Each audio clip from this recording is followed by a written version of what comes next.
It takes courage to speak the truth, and Parisia is an American Freedom Alliance production where we celebrate and elevate those with that courage.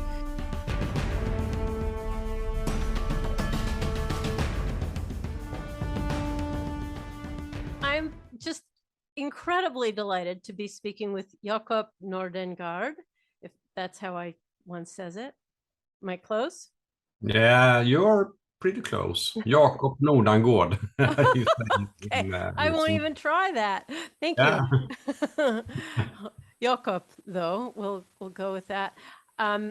Who has, in the research that I've been doing are on the World Economic Forum and various globalist Puppetmasters, has emerged as, I think, one of the clearest thinkers, one of the people who've put the puzzle pieces together more than anybody. Studying the impact of technology and science on society. That's what I've been doing. How did you wind up in that field? What was it that inspired you? Things just, I mean, it started with, I was asking questions about oil and energy. I was at the time an information officer at the real estate company, and I one day I didn't have that much to do on my work, and it happened that I started to asking questions about planning, city planning in my hometown, and it was they were supposed to build a new shopping mall outside of the city, and I didn't agree about these things.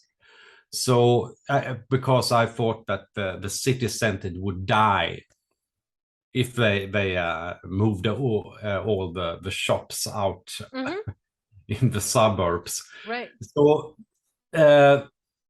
and they had, and because of this, I wanted to write an article for our local newspaper in my home city, Norrköping. And when I wrote this article, I wanted to find the bad things with why is this a bad idea to move, have this shopping mall.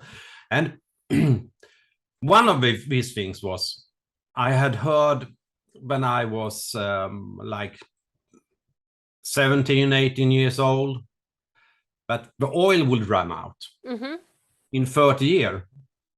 And when I was writing this, it was like, well, it's like 30 years ago or 25 or what it was.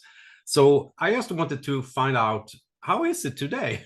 Right, we should be that done. Yeah, and I stumbled into this web page that was called Life After the Oil Crash, and it was all about this peak oil theory, and it scared the shit out of me because and I was started to read about everything about oil and energy, and I wanted to find out, okay, is this real?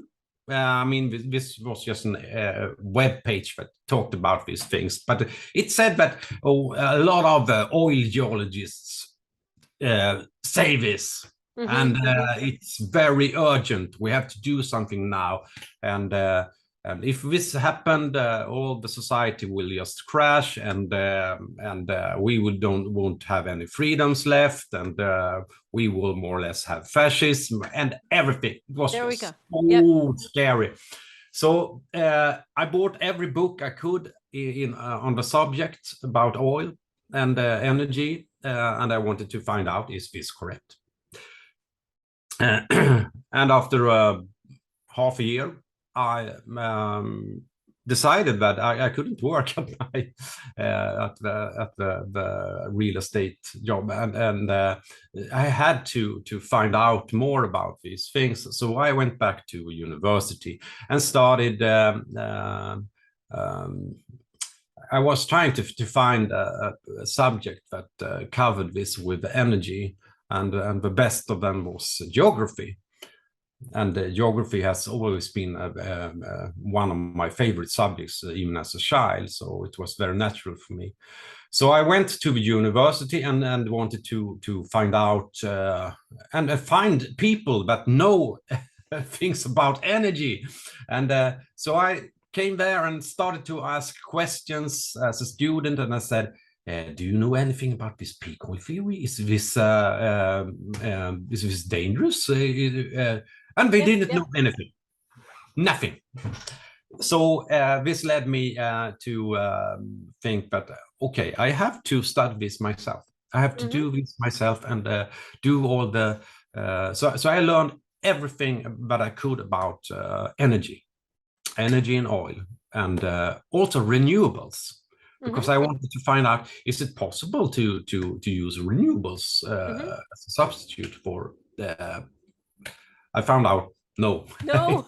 No, you can't do it.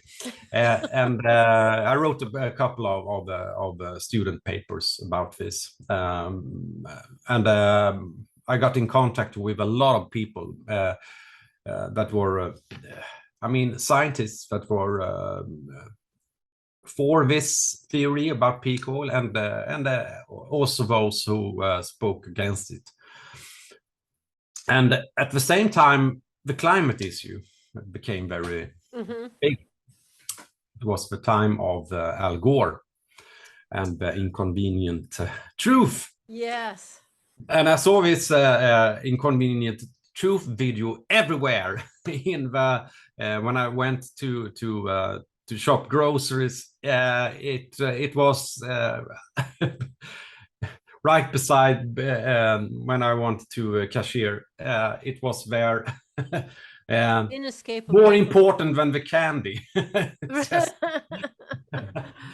And I thought, why do they just talk about climate, and why don't they talk about energy? So at first I thought this is about something.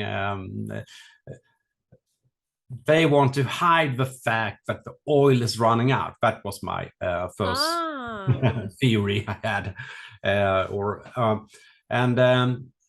so I wanted to know everything about climate as well, and to understand the scientific facts behind it. And it took me like a few days to I mean, the thing is, I hadn't really thought that this was something. I mean, it was in the newspapers. The scientists have now we know. Right. They know that humans are responsible and everything. So I mean, I didn't know at that time, but then I took a couple of days and just found out there is no proof. Whatever, you can't. It's impossible just to so it was so strange in my mind to okay, all these people say this, but they don't actually have the facts. Zero. And it was all based on models, climate models. So I mean, and I just said, this isn't science. Predicting things in the future. I mean, right. The crystal ball, astrology. What is this? So I was kind of upset at the time, and all these things led me to want to understand the things behind this. And at the time, I also had started to realize that this with the peak oil theory was kind of, it was strange things there as well. because that was also very hard to actually know how much you have in the Of ground with course. oil and where it's coming from. And so I started to read about this abiotic theory and everything, and then it's turned everything upside down for me. And at that time, I decided I want to know the history behind this. Mm-hmm. Things. So I was started to read a lot about the history about the oil companies and energy use, and climate. How did it all start? And that was an eye opener. Because at that time I had started my doctoral studies at Linköping University in Sweden, and I wanted to just have a short background chapter, like 5 pages or something. And but when I started to dig in this, it was so fascinating, so interesting, that it ended up in 50 pages. And I knew I had found something that would shake the world. Because, and I was actually kind of scared when I found out the background. This is the background of the climate as an issue that could be exploited. Yes. So the fear mongering, it was not based in science. It was fear mongering for a particular purpose by some people. Yes, it was.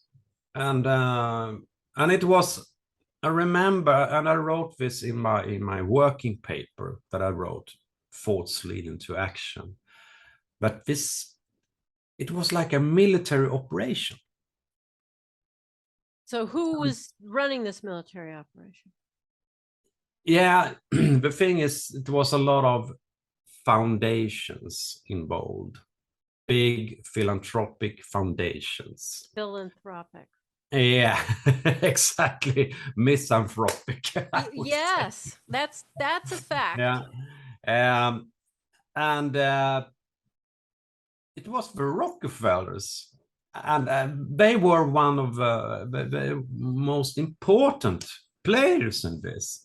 And it went back to the 50s. And you also had the Ford Foundation and a couple of others. The Rockefellers was, I heard you talk about this, kind of shocking because they're the oil people and they're playing this energy, the climate game. Yes, so because how did that work? I mean, the thing is, I mean, I was for a while, and it was because of peak oil. I was involved more or less in the green movement at the time, and I wanted to raise the question about how do we do with this oil thing, right? And they knew. I mean, the enemies were the Exxon, and it was these big oil corporations and the Rockefellers. So I mean, to find, I mean, they are running this as well. It was so strange, overwhelming as to find out these things. Yeah. So I just wanted to know why. Right. I was going to ask. Why are they doing this? And the thing is, I just and I wanted to tell people, I mean, at the university, said, okay, do you know these things? Do you know that these oil men, these oil people, are involved in the climate and in environmentalism as well? because I didn't know that at that time that the Rockefellers and all these other big players were very, very heavily involved in setting up WWF and IUCN and all these environmental organizations. What is RUCN? WWF, World Wildlife, and what's the other one? That's the International Union on the Conservation of Nature. Okay. It was founded in 1948 by Julian Huxley.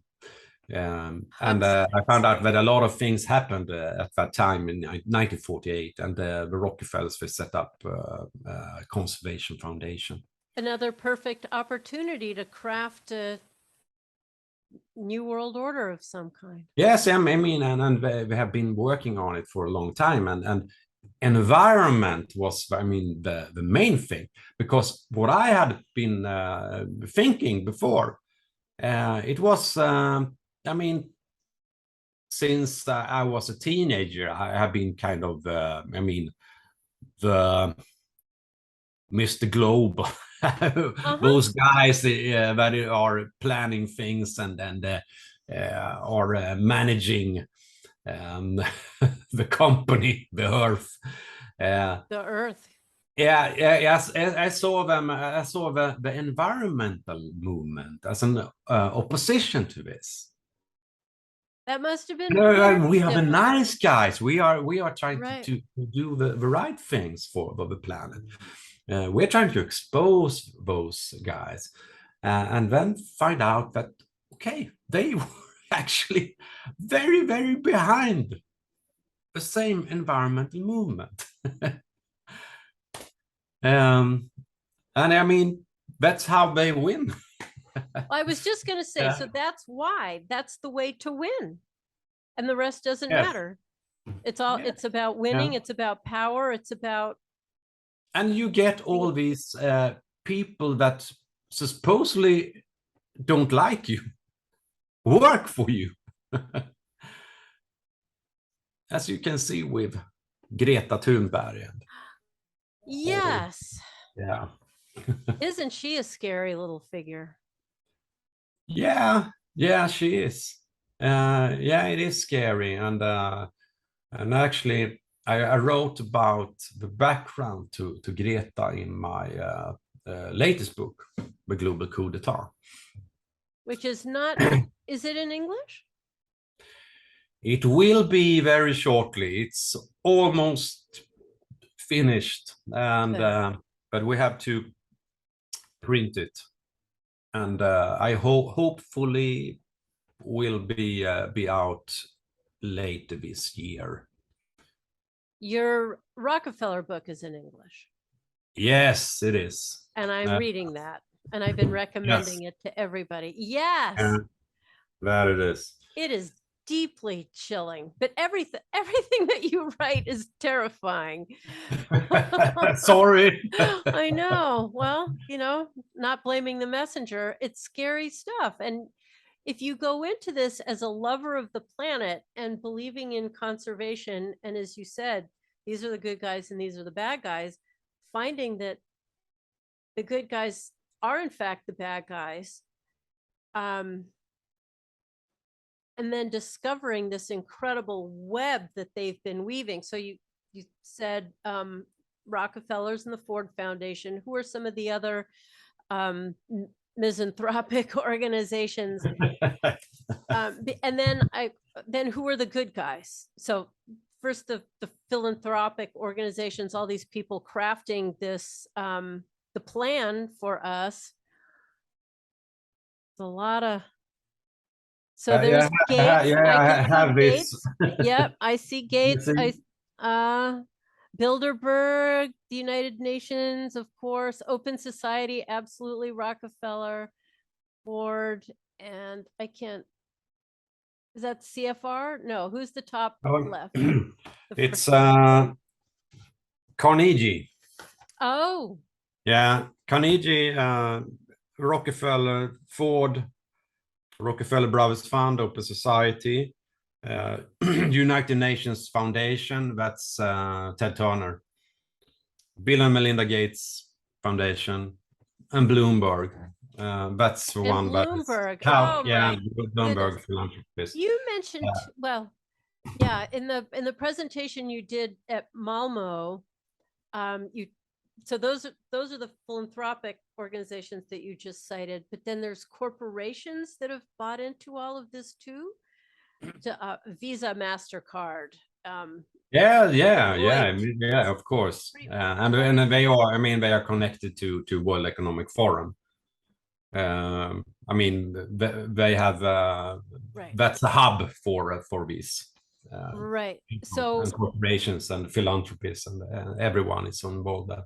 Everyone is. There's no escaping. And even this notion, the first time I ever heard public-private partnership, I thought, oh, how marvelous that the government recognizes that private industry can do things better, but that's not what it is at all. Yet again, another inversion. Yeah, I mean, it might sound good. Yeah. A lot of these things can sound good, and when they market it, and but I it's mean, really it could be good, but it could I mean, good. Yeah, but what it evolves to, I mean, it's more or less fascism. It's a fascistic system with a merge between the state and big corporations. And it devalues completely, it subverts this notion of we're a self-governing nation. Yes. Yeah. Self-governing nations. It's a charade. Our elections seem to be, I'm not going to be quite as forceful as I feel, but it feels as if the whole election process and representative government is more and more a joke, and we play at all of this and nothing, it doesn't matter. Yes. Yes. It doesn't matter. It doesn't matter. We spend time and energy and trying to get certain... we think that things will change if we have another one. Right? But it turns out not only do they have, and Klaus Schwab had said he's got hundreds of people at all tiers of government in pretty much every, at least first world country. They're his people. Yes, I mean, and we have a list that is published now on my blog with World Economic Forum Young Global Leaders. It's more than 4,000 names on that list with the new leaders, and we have been working on this for a long while, since 1992. And you find names like Angela Merkel, and I mean, and yeah, and Tony Blair, Gordon Brown, all these leaders that became top players in the world scene. Yeah. So those are the obvious one. Merkel, Macron, I believe. Macron, oh, of course. Right? And Trudeau. Right. Yeah. The woman in New Zealand, I mean, it's Jacinda Ardern. Yeah. And so many in the United States. I don't know that anybody would call Biden a leader of any kind. But many in our government have gone through. Yes. Yeah, of course. Yeah, it's more or less you have to today. That's interesting. Yeah. So so we've got this network, and it's the philanthropists, it's people in government at all levels, it's corporations, it's banks, it's major organizations like all the global, the WHO, the World Bank, IMF, yeah. And the United Nations. And of course the United Nations. Yeah, and that's not very good. The partnership between United Nations and the World Economic Forum. Right. And from what Yeah, I've gathered, and that's problematic. so who drives whom? Do the programs come out of the World Economic Forum and then they're pushed through the UN? Or is it like they just get together somewhere and figure it all I out? would say that had been working very close together. And I mean, I would say that the United Nations, they take care of the good values. They take care of the humanitarian things. Mm-hmm. And World Economic Forum takes care of the execution. How will we do it? What kind of techniques do we need to do this, to get a balanced, better world? And that's a very dangerous combination of these things, because I think we have developed the worst. I mean, it's good to have values and I mean, humanitarian response and everything, and justice and equality. But this is just words. And yeah, and that be interpreted in a way that is not very good for humans at all. I mean, and we also want companies that are they do this the things that they are effective, they are structured and ordered, and they do the things that a company should do. So but now they bring the worst of two things together and create this not so good, and it I mean it just started, and I mean it will end in a catastrophe, I think. Unless we fight it, which we'll get to. So the United Nations has the 17 Sustainable Development Goals. Yes. That's all sound marvelous. No poverty, as you were citing some of them. Everyone's going to be equal and nobody's going to be hungry. Everyone has access to medical care. Women-centered stuff, I don't even understand what that is.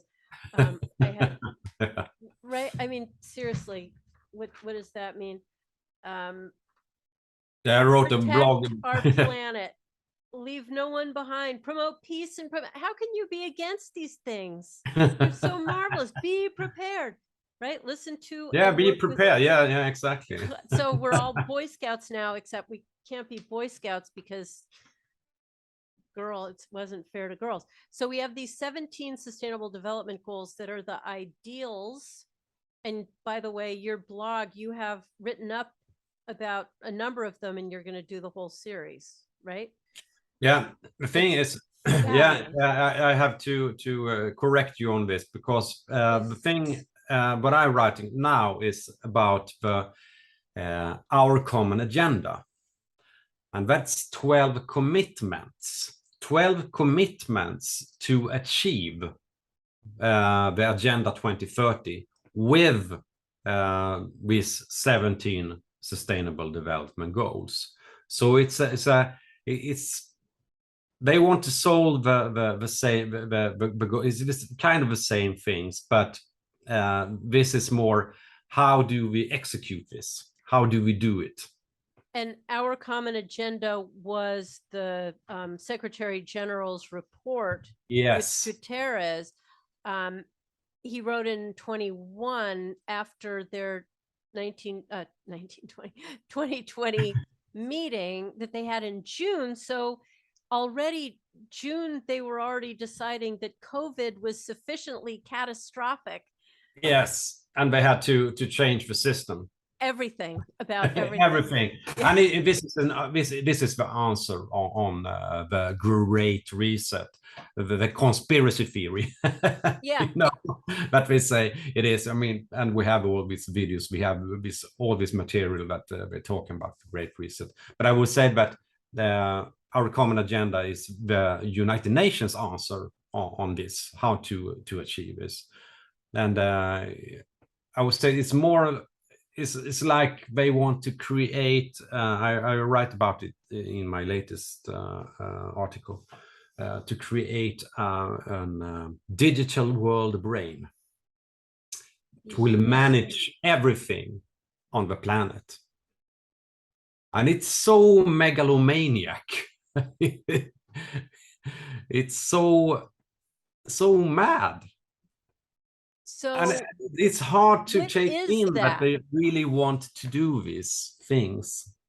So this is transhumanism in the extreme. Yeah, it is, and With surveillance, of course, total surveillance of all the resources on the planet, including us humans, of course. And it's the Internet of Things, yes, or Internet of Everything. So I mean, we want to have all their stuff, all their things shipped, so they can follow everything and know what they have in their inventory. So it's so mad. and it's real, and you're not making this up. I mean, they really No, you can read all about it. I mean, they release so much material, and World Economic Forum has tons of reports on how to do this. And they're proud of it. Yeah, they think this is the good thing.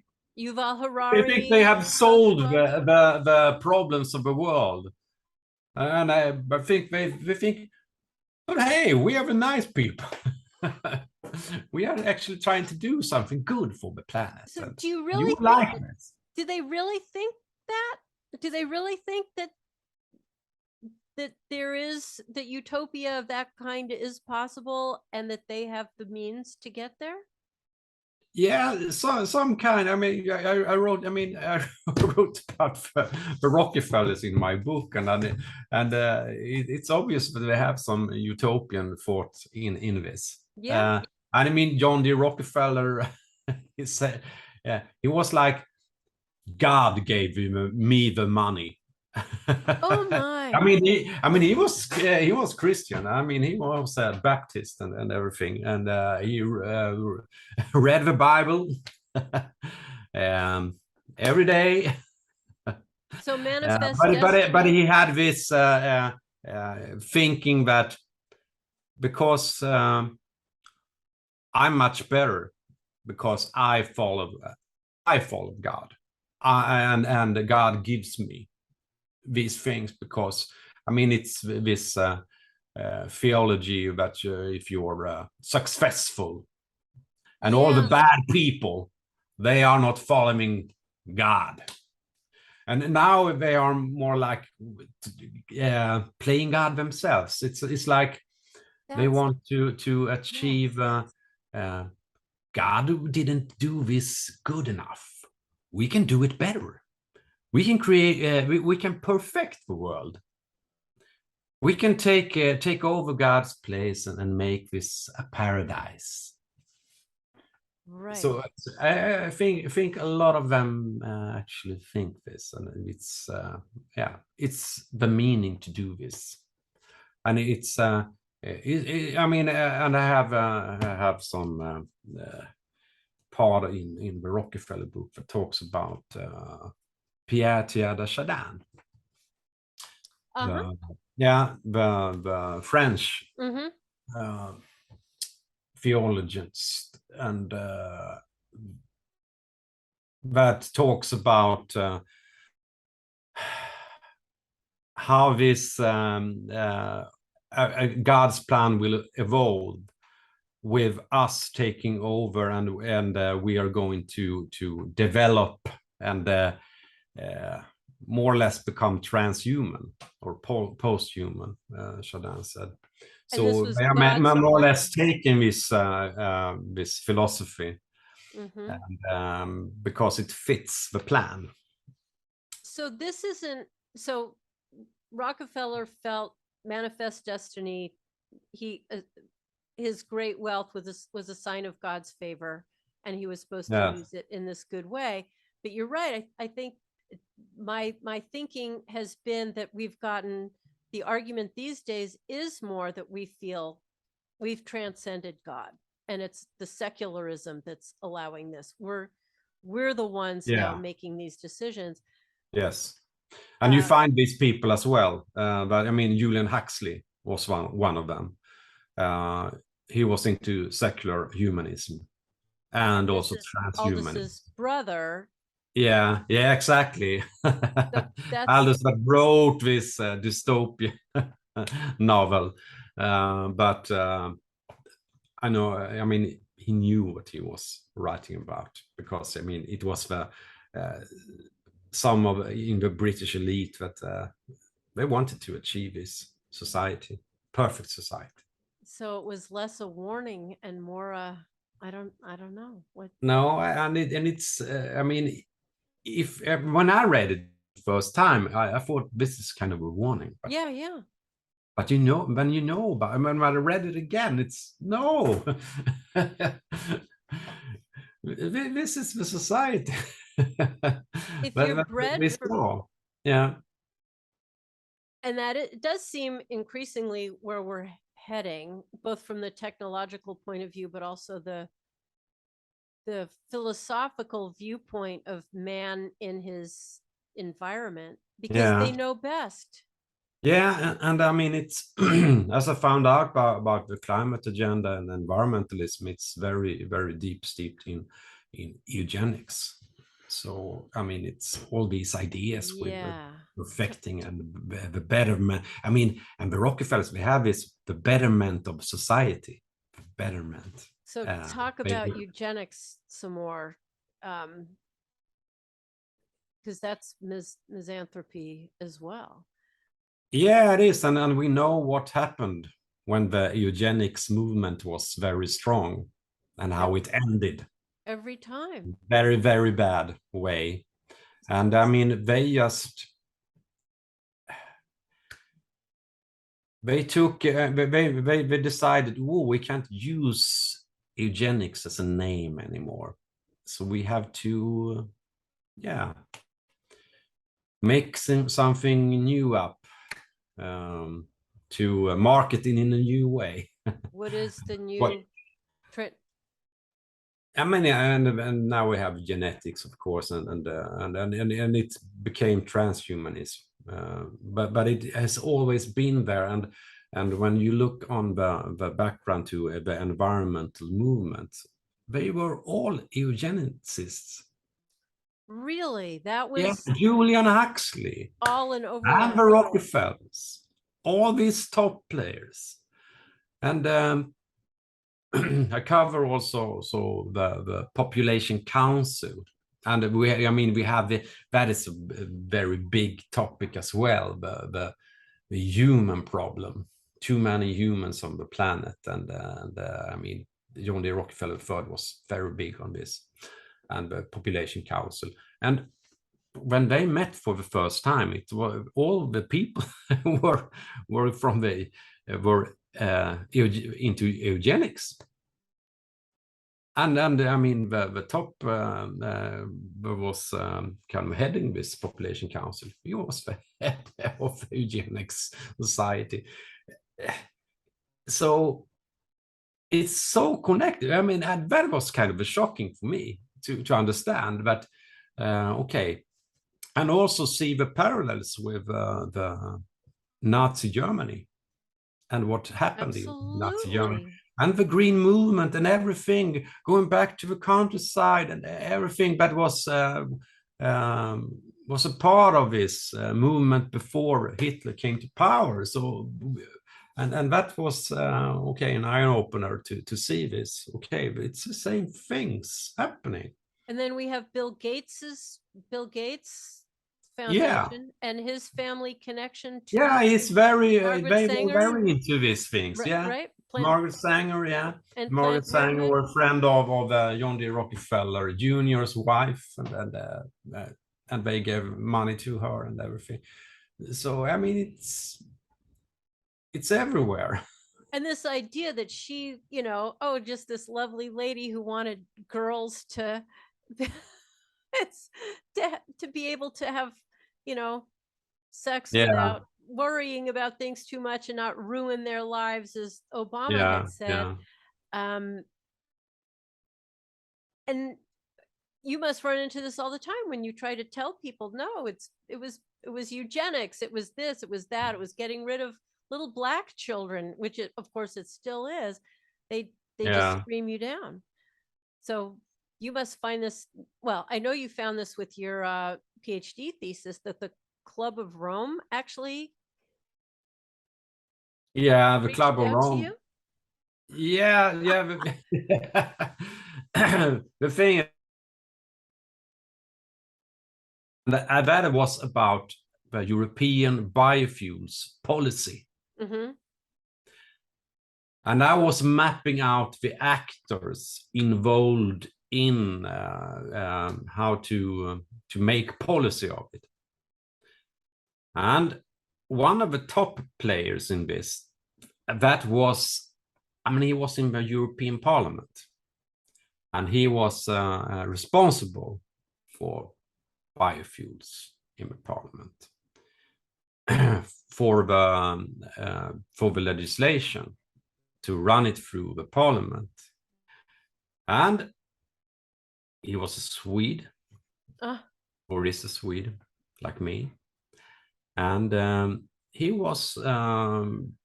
became the head of the Club of Rome. And he was involved with the Club of Rome all the time when he was in the European Parliament.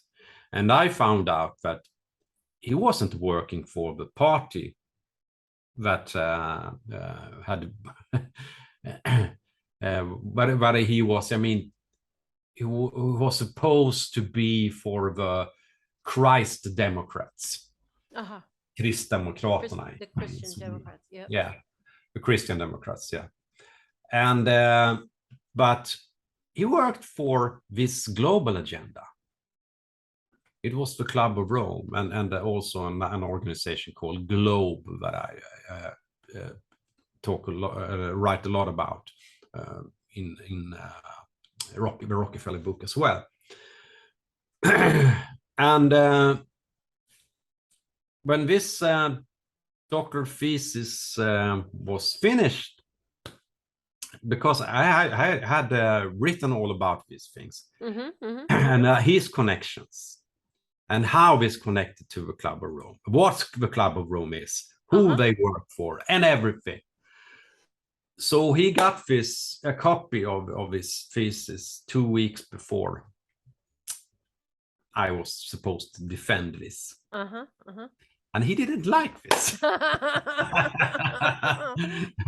And the thing is, he was the head of the Club of Rome. He has friends in high places.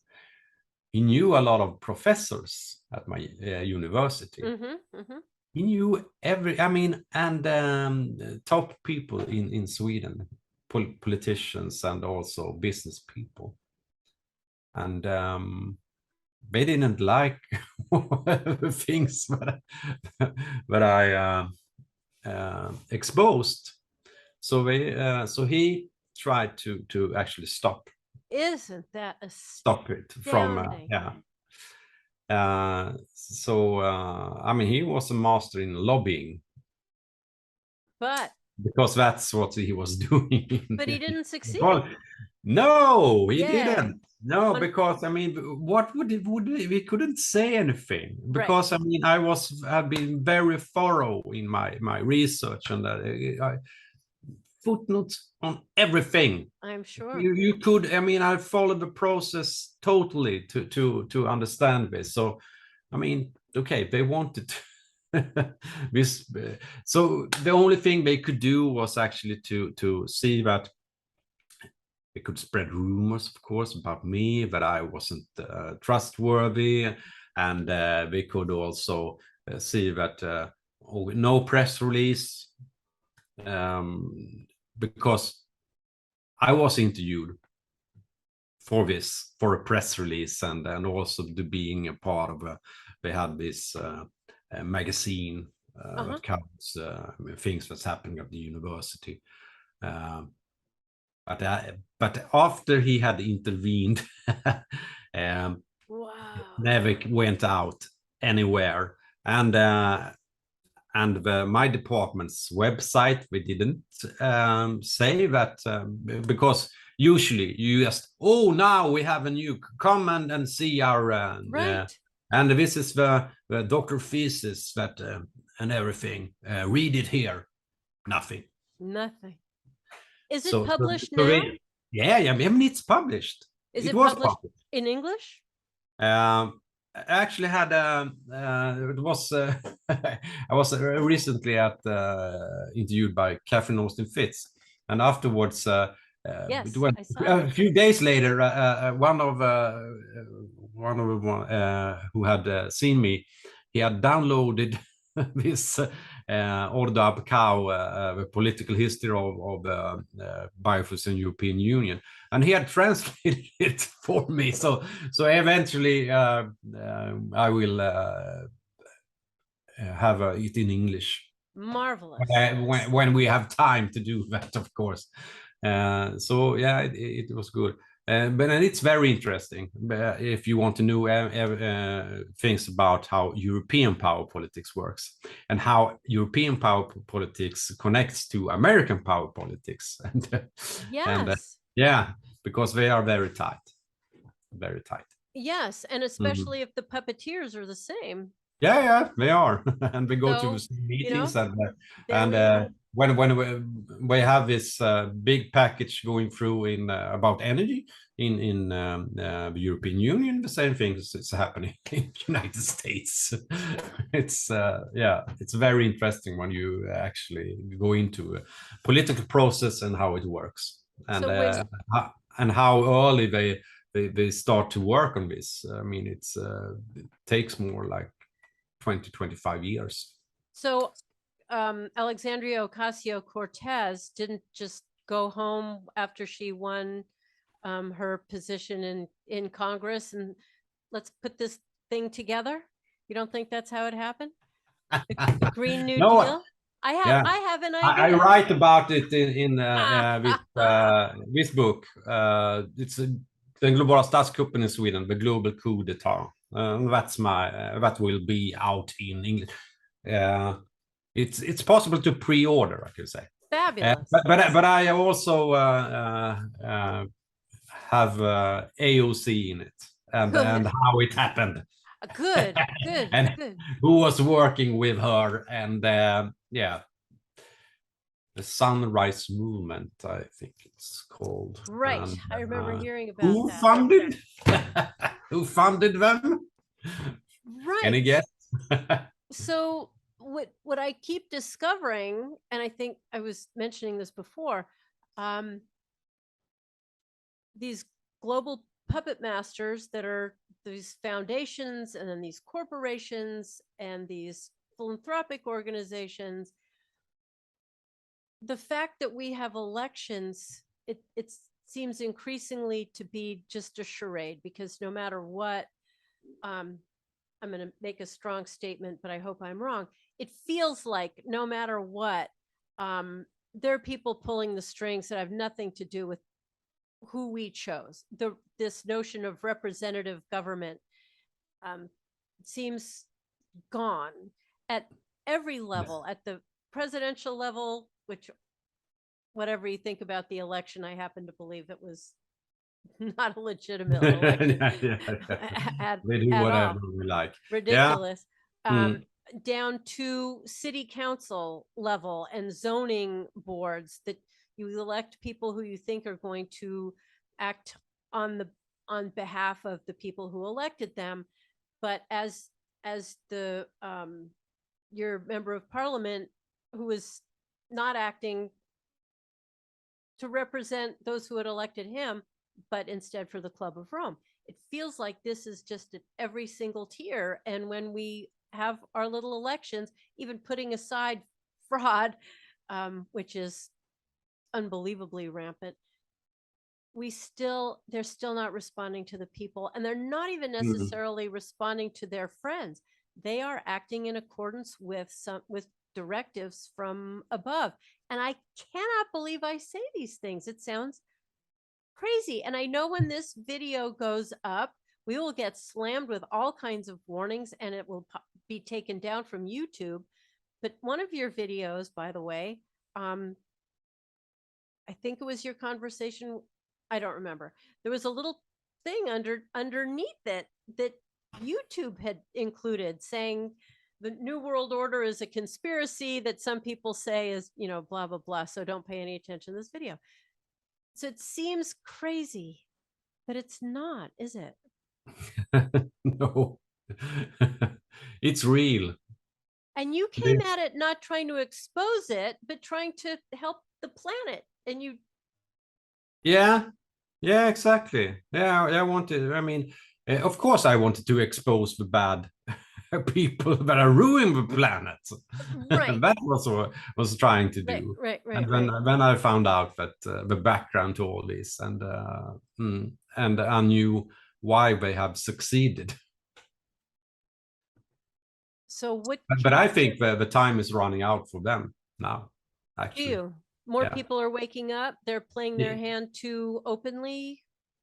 Yeah, because they have to nowadays, and then we also have. I mean, we have wanted to create this world brain and to control everything on it, but at the same time, they wanted to.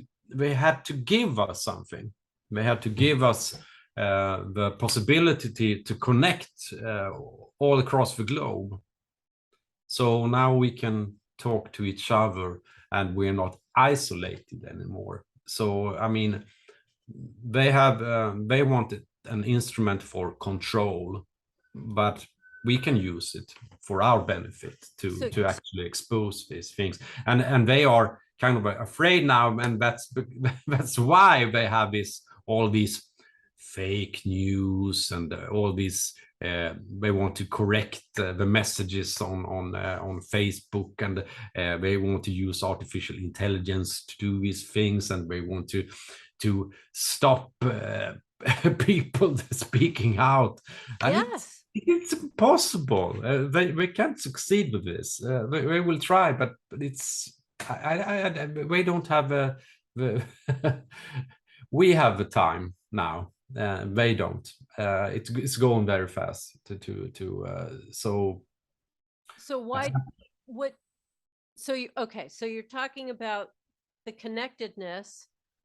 They separated us during COVID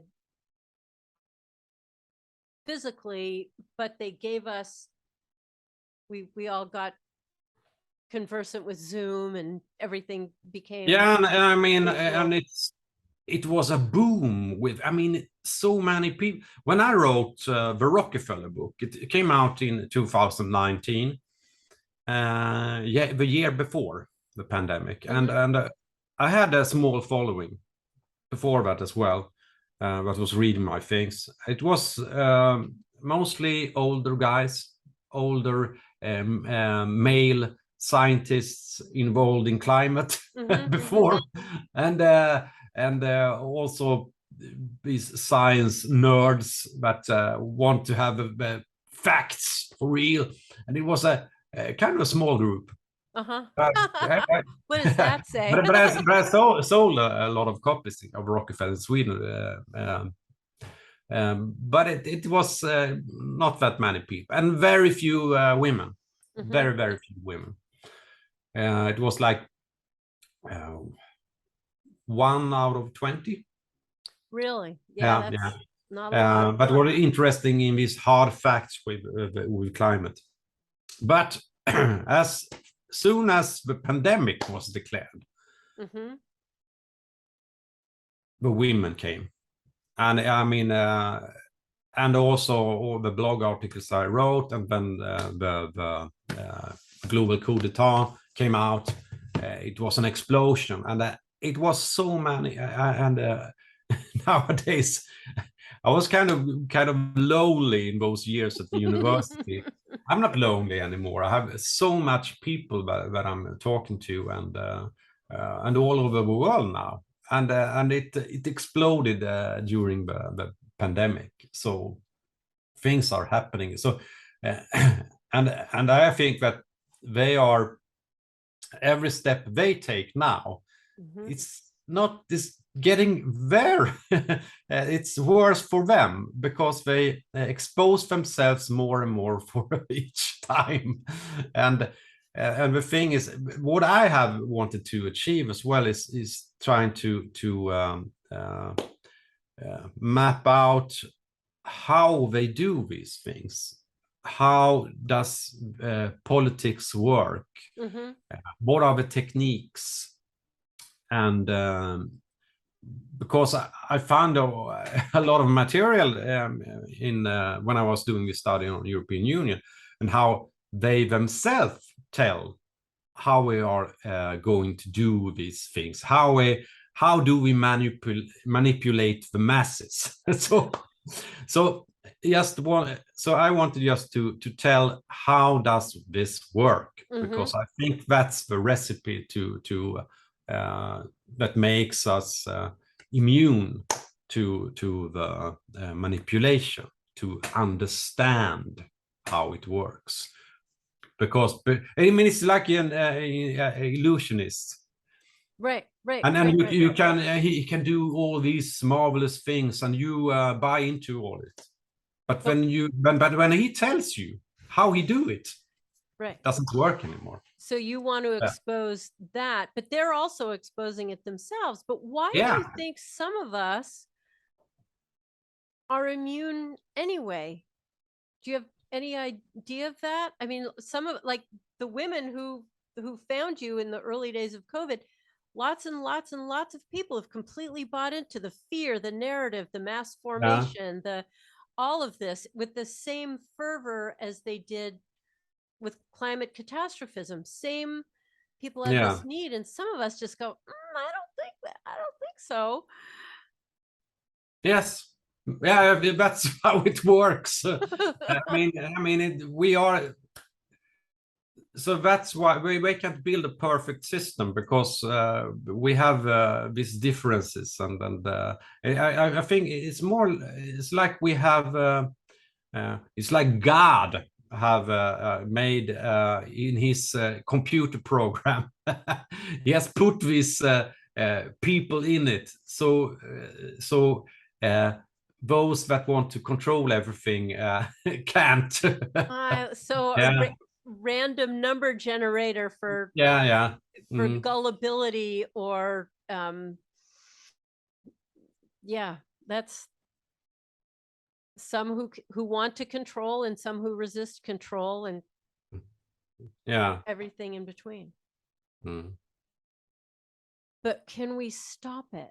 I get that more people are waking up, and I think back a lot to 30s Germany, where people were saying, I liked him more than the communists, but at this point, I'm not such a fan. But it doesn't matter at a certain point. And if we all wake up and so on, what can we do with our awokenness to stop it? Yeah, I think so. I think it's and for a lot of people, when we get we come to a level with people that are awake and are awake for real, because I mean, we have all these junk theories, we have all these traps everywhere, and people, they wake up and they buy into anything. So but I think if we but have been, we are seeing things more clearly, when we come together, we can be this beacon of light, and people will suddenly wake up from a dream and just, what just happened? What just happened? What have I been into? So and I think it can get kind of fast when we get there, because it's if we and you know, Catherine Austin Fitz, she talks about the Gideonites, Gideon, the history of Gideon, and how a very few people can beat a large army, because we have truth on our side. Yes, Yeah. we do. Yes, we do. So I mean, they are doing all these false tricks and everything. So and nothing beats truth. Nothing could stop my doctoral thesis. Right. And when we tried to suppress it, and people were kind of, why? I want to know. So the thing what happened with that was a lot of people downloaded this That's thesis. marvelous. And that's the most downloaded thesis on my department. So it didn't succeed. right. And so Yeah. often it does boomerang. So we talked about what they want, and then the World Economic Forum, you said, is the mechanics and the techniques and the means of accomplishing these things. The number one thing is the digitization of everything. Yes. Right? Because that allows the Internet of Things. Yes. And during COVID, they adapted us to a certain extent to showing papers, having passports, being our temperature taken, chips, QR codes. That was as soon as the vaccines came out, you know where this was going. They were focusing us into some kind of compliance that they would have every right to verify. Yes. And that was the QR code. And then wouldn't it be simpler if we had everything in a little chip? And I remember Obama, when he came out with Obamacare, we'll just have everybody's medical records digitized, because won't that be easier for everybody? So much more convenient. And that was the first glimmer I had of that whole things being done for our convenience. I think I said this when we spoke before. We've gone from für Ihre Sicherheit, for your safety, which is bad enough because I can deal with my safety, thank you. And now it's für Ihre Sicherheit, für Ihre Bequemlichkeit, for your comfort, for your convenience. It's all exactly. Right? So much more convenient. We'll scan your iris when you arrive at the airport, and that way you don't have to wait in that long line. Everything is going to be marvelous. Yeah, and they know how to market things. How to make, I love my prison. It's so lovely. And they take care of me. They take care of me. Yeah. And you will own nothing and be happy. Right? Yeah. I mean, this is and they will put humans in the center. Humans in the, well, some of us. Center of Panopticon. Isn't it? It's astounding. And people, honestly, straight out of Aldous Huxley. Marvelous. It's all soma, right? Soma was in Aldous Huxley. Yeah, it was. Yeah. We're all somatized, and this sounds marvelous. Some of us are built to resist, as we said. You are, I am. And hopefully enough, the Gideonites, I think that's marvelous. So all of this is supranational. It even, they're wanting to even wipe out the idea of borders, and they've picked those two things: disease, but pandemic that crosses borders, and the climate also crosses borders. And those are the two vehicles for arguing for global control. How can you argue against health? How can you argue against? Yeah, exactly. Right. And then we have refugees. They also cross borders. So I mean, we have all these problems, and I wrote, I've written about it in the Global Coup as well. All these kind of techniques that they have used with problems that span the globe.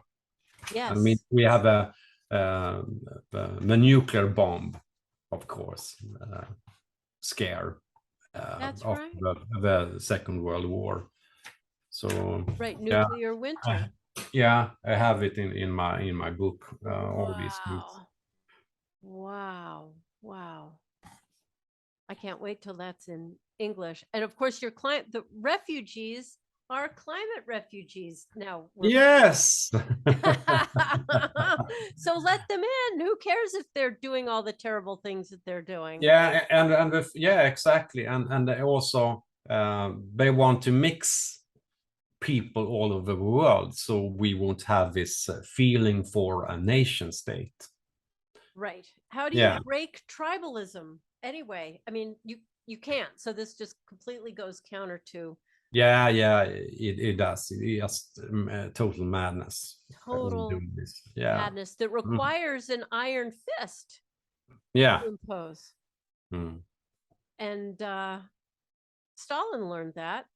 Just once all the bad people are done away with, it'll be perfect. Yeah. And that's what Yeah, the gulag is for.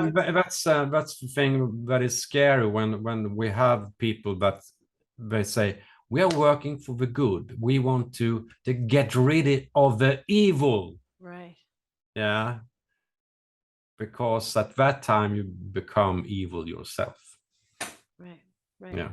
Right. Mm. So I just one last question. I hope we do talk again, but it gets very late here and you have a day ahead of you. And Yeah.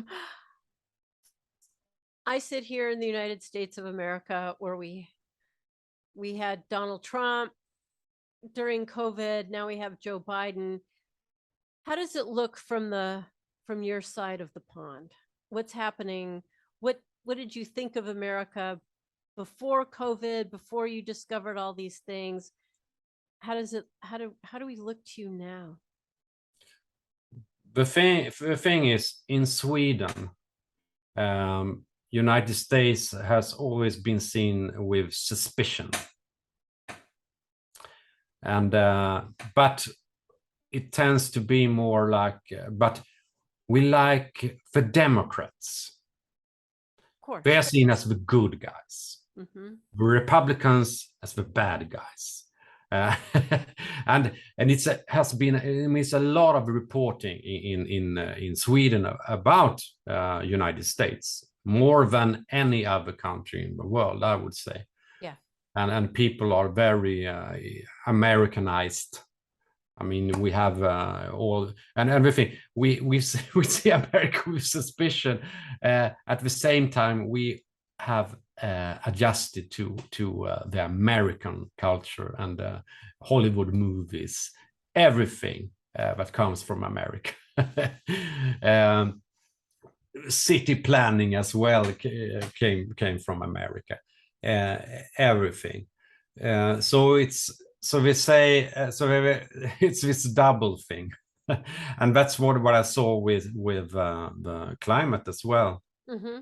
Because Sweden and United States have been cooperating very tightly since the 50s with climate research, and also the planning of the Stockholm Conference of the Environment in 1972. It was very close, everything. At the same time, Sweden was one of the main critics of the Vietnam War.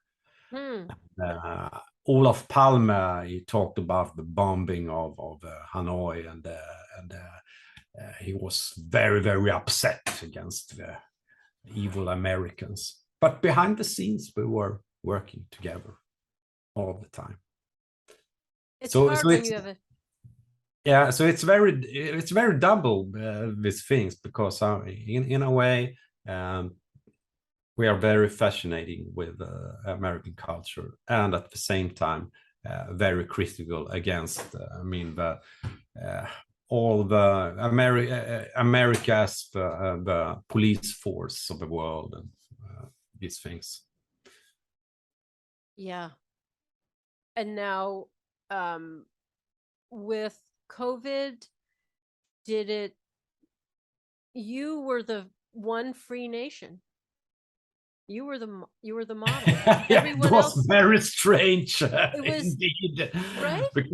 because usually we are so, I mean, we've been first to take the ball on everything when it comes to I mean, internet surveillance and be progressive and all these things. Sweden comes first. We'll take it. We'll do it. Really? So you but, like but the this whole... time we didn't, and it was kind of strange. But I also know that our constitution said that you can't do these things. You couldn't have these lockdowns. You couldn't have these force with masks and everything. So we had to have this more softer control, because the thing wasn't that Swedes just was walking freely and doing everything. I mean, we couldn't go to restaurants after like 8 o'clock in the evenings. I think 6 o'clock sometimes. It was stupid, and the people were obedient, even though we didn't have law enforcement that said you go to jail if you do it. You have to people just adjusted to it. It was hardly any people out. I remember driving through Sweden in April, and it was, where are all the people? Yeah. We were home. We didn't, because I mean, we saw what happened in other parts of the world. So why don't we do it? And the thing was that when you were watching the news in Sweden, the journalists, the reporter, they asked the politicians, why don't you do more? Why don't you just close down the whole society? Isn't this irresponsible? So it was never, they never said, oh, this is a good way we are doing here. You didn't embrace so they were always trying to, we must do it harder. And that was the main criticism in Sweden. So now they are working on if it happens again, we will have a new pandemic law legislation that gives them more rights to do lockdowns in Sweden as well. That's the lesson? We're all saying, that's the lesson. Sweden. Yeah. Sweden. Yeah, because we're supposed to be a part of the global system. Oh my goodness. And I write about this in my article series about how we want to create this emergency platform. If a crisis happens, they can act fast, and all nations just have to follow. Well, this was what so Sweden have to adjust and change the legislation to achieve this, of course. About 2 months ago, I think, the United States had asked the World Health Organization to have exactly such an emergency thing, that should something break out, all nations' sovereignty would cede to World Health Organization. So you did that on your very own. Yeah, that is a part of our common agenda. It is. Oh my. We're very openly stated in our common agenda, and that's becoming a part of my new book as well, to follow this, because that's what they want to create, and they want to have it in place in like 2025. What is your new book? My new book, it will be based on this article series about our common agenda. Excellent. And I think I will call it like techno dystopia. That's the working title on it, and I hope it will be out till Christmas this year. Wow, that's excellent. Yeah. That's very soon. Yes, so it's 3 books. Everyone have to order now if we want to know about my work and thinking. And I didn't find them on Amazon, but on your website. Yes, it's on my website now. The thing is, I would love to have an American publisher. So it's easy to distribute the books there, because I send books from my home. Well, I have, we need to talk. Thank you so very much for just an amazing conversation.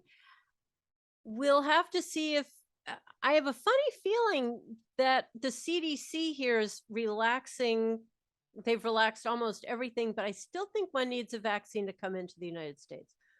But I have a feeling yeah. in the next 10 days to 2 weeks, they're going to relax that as well. In which case, I hope you'll come to the United States for our conference on the Puppetmasters. Yes. Otherwise, we'll do another much more focused conversation. And I really would just love to talk to you again. This has been absolutely fascinating. Yeah, it was lovely to talk to you. Yeah. Thank you very, Great. very much. Yeah.